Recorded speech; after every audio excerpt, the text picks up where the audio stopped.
Guys, mbahaye ikaze, Imana nibaha umugisha, mwebwe mugiye kunkurikirana, reka dufatanye gutaramira Imana cyangwa se guhimbaza Imana. Imana y'ukuri, komeza kunyobora, urancishe mu nzira yo gukora ibyo ushaka. Mwami, kubona ufite bintera ubwoba n'amaganya, ndetse byabasha kungeza no mu rupfu vuba.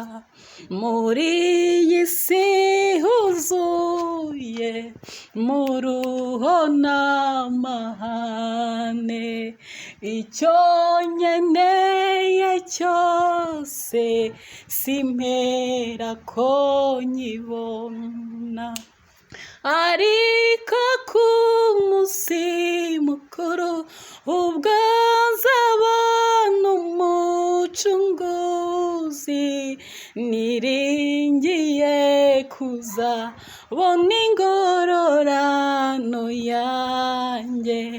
Mu ijuru sinzabona abanzi banjye ukundi, nta n'icyo nzahabura mu ijuru ry'amahoro. Nzashima Imana mvuza impundu, ni haleluya haleluya. Nzarambura